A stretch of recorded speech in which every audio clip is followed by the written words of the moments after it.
Hello everybody, it's Frank. Sorry, I'm not feeling so good, but I wanted to try to go ahead and do this video, so hopefully that'll help show you. What I'm cutting is a piece of 1/4-inch plate mirror. Of course, got my safety goggles on. A lot of times I wear an apron and whatnot, but I'm not going to be working today since I don't feel so hot. Gloves, of course. And as far as the cutter goes, I'm just using, I like this little fingertip cutter from Toyo.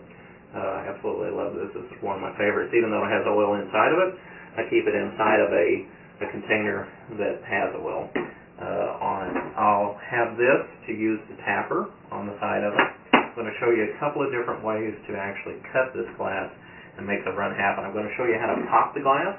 In other words, kind of slam it down on the edge and get that to run. It's not something that a lot of people are real comfortable with doing. Just takes some practice in doing it. And you have to do it on a larger piece. If, like on this piece right here, if I was to try to cut this little section just a few inches off on the end of it, I can't pop it down on there because it's too small. But if I try cutting it in half, I can do it that way. So let me show you that first. Now, we can get a close-up over here. You want to use a straight edge, always, when you're trying to do a straight line. These little liponite straight edges, these 90-degree edges, are really pretty cheap, and it's a good investment.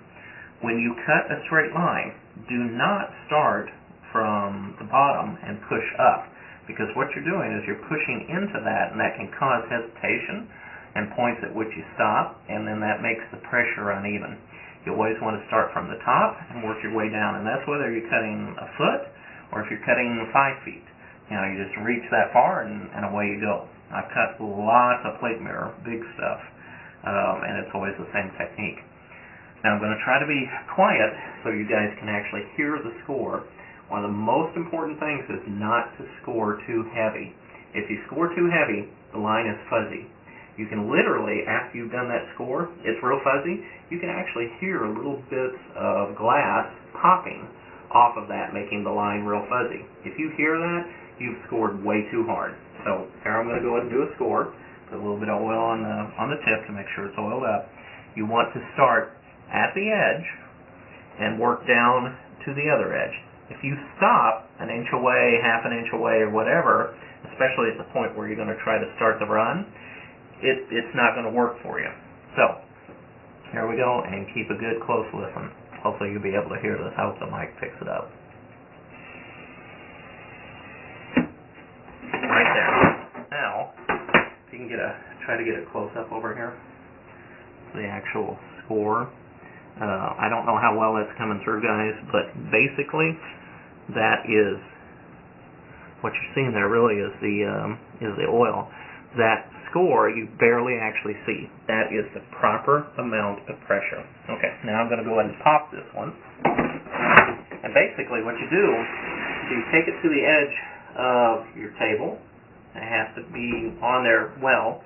You have to make sure that that line is right parallel with that edge. Maybe just a tiny bit over, but not much.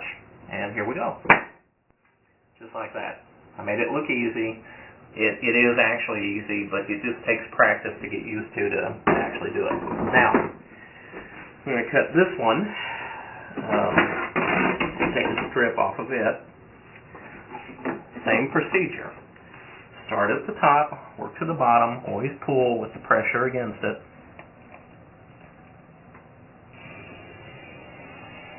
You want to hear that beautiful sing. Your cutter's going to sing to you.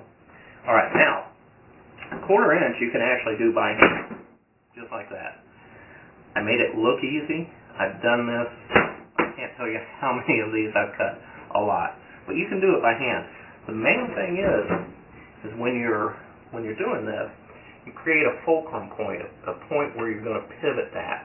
So that glass goes like that. It goes down and kind of away. And that's what starts the actual run on that score. So, now, I'll do it with tapping it to start it.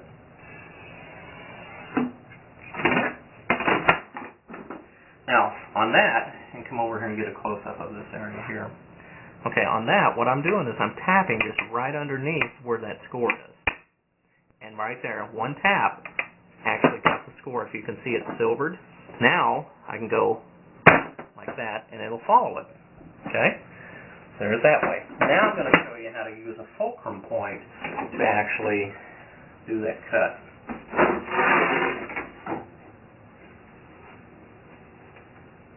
There we go. And my straight edge lift a little bit. Alright. So now we're going to actually put a fulcrum point underneath there. What I like to use is my hammer that has a rubber coating on it.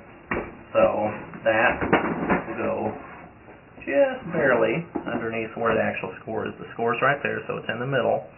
What you're going to do is you're going to push down on this on both sides. Just like that. Lots of noise, but it breaks it. Okay?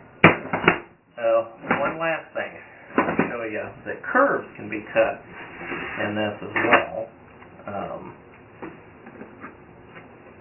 So like on a piece like this, if I wanted to get a curve, start at the edge, basically a 1/16 to an 1/8 of an inch away from that edge, max. If you go out here 1/4 of an inch, 1/2 an inch, an inch, it's not going to end well for you. So basically,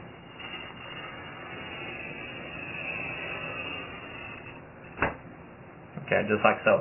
Now you notice I had my finger on the front of the cutter. I like to cut that way because it puts a kind of a negative pressure on it, so it keeps it from going out of control. The other thing you'll notice too, and this is a big deal when people are cutting, they will cut with their cutter 90 degrees. You shouldn't do that.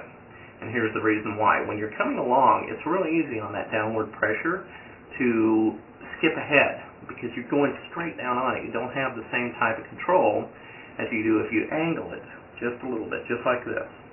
That angle actually helps you control your cutter a lot better, especially with glass that has any sort of texture to it.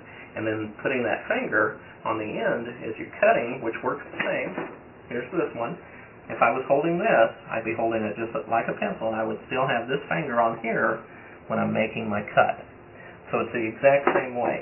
And you can do the same thing with a pistol grip cutter. You can have that held there, and you can still hold at the front, just to kind of give some negative pressure. Alright, so to get this curve going, hopefully it'll actually break right. That'll be embarrassing if it doesn't. I'm going to tap it. I got it started. Now, this should actually break and follow the curvature. Well, it went this far, so now I'm going to come over here to the opposite side. I'm going to see if I can meet in the middle.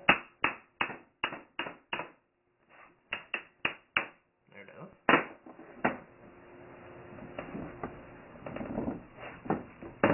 And a little bit more through. There we are. And there it is.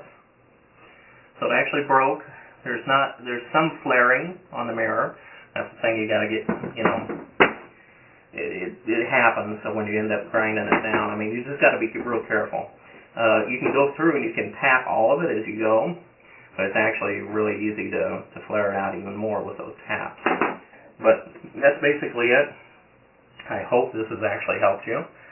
If you have any questions at all, feel free to message me, and I'll do what I can to help. Thank you.